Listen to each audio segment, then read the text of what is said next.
अल्लाह ताला का शुक्र अदा करो।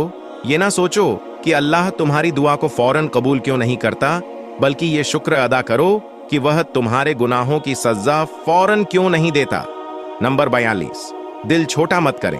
वो रब देख रहा है, वो रब सुन रहा है, वो हमारे खामोशी में छुपे दर्द को भी महसूस कर रहा है। बस यकीन रखो, उस पर वो जवाब देगा और जरूर देगा। नंबर 43, जालिम के जुल्म से नहीं बल्कि साबिर के सब्र से डरो, क्योंकि अल्लाह सब्र करने वालों के साथ है।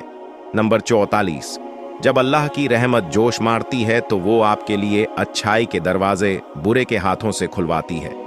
नंबर 45, किसी मजबूत पहाड़ का इतना बोझ नहीं होता जितना बेकसूर पर तोहमत लगाने का होता है। नंबर 46, सब्र करने वालों का मुकदमा अल्लाह पाक खुद लड़ता है। नंबर 47, अल्लाह की मोहब्बत की इससे बढ़कर और क्या दलील चाहिए कि इतने गुनाहों